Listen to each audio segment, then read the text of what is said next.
Those against? Once again, the United States raised its hands to veto a United Nations Security Council resolution calling for an immediate ceasefire in Gaza, where its ally Israel is waging a relentless war. Abstentions? And the UK once again abstained. The resolution put forth by Algeria and backed by Arab nations was voted in favor of by all of the other 13 member countries of the Security Council. It called for an immediate halt to the war that has killed more than 29,000 people in Gaza, mostly women and children, according to Palestinian authorities, and displaced more than 80% of the population of the besieged enclave. The Algerian ambassador had been working on the draft for 3 weeks. The primary custodian of international peace and security, the Security Council cannot afford passivity in face of the call for a ceasefire in Gaza. By presenting this text, our intention is to empower the Council to fulfill its mandate and protect lives. Today, every Palestinian is a target for death, extermination, and genocide. We should ask ourselves how many innocent lives must be sacrificed before the Council deems it necessary to call for a ceasefire. For a UN Security Council resolution to be adopted, it requires at least 9 votes in favor and no vetoes by any of the 5 permanent members: the US, UK, France, Russia, or China. The draft resolution has not been adopted owing to the negative vote of a permanent member of the Council.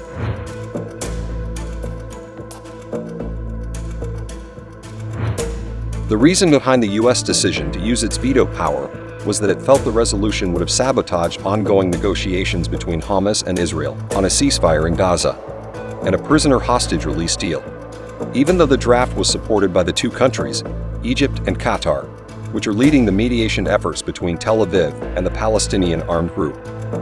The United States is working on a hostage deal between Israel and Hamas, along with Egypt and Qatar.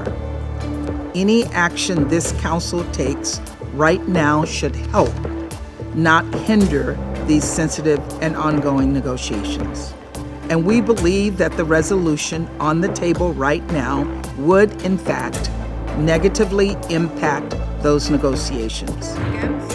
While the US rejected the Arab-backed draft, which would have imposed an immediate ceasefire, which in turn meant an immediate end to further deaths in war-torn Gaza, Washington announced that it is preparing its own draft resolution, which could take days or even weeks to put to vote in the Security Council. We're eager to continue working with the Council on this proposal, one that would see a temporary ceasefire as soon as practicable, based on the formula of all hostages being released, and one that would get aid into the hands of those Palestinians who so desperately need it. Although disappointed with the US pushback, Arab nations plan to pursue efforts at the UN towards a ceasefire. The internal business of the United States is their business. We believe that it is high time now for the Security Council to decide on a humanitarian ceasefire resolution. We would love to see the Security Council acting as quickly as possible within its mandate and its power. We believe that we have massive support to this text.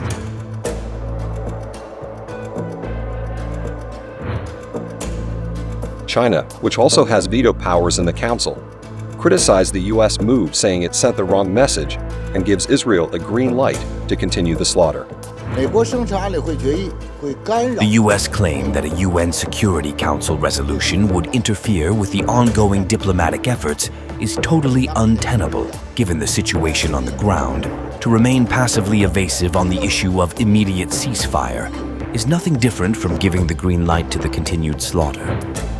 Russia, another permanent member of the UNSC, accused Washington of dragging the war.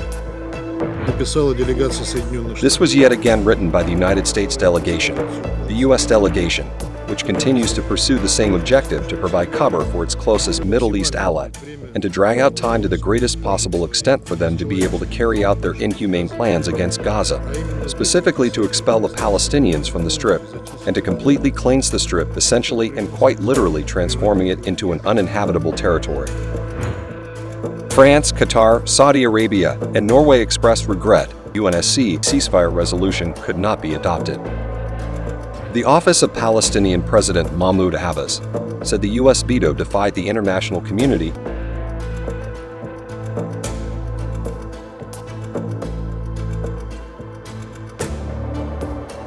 The move on February 20 was the third U.S. veto of a United Nations Security Council resolution demanding a ceasefire in Gaza.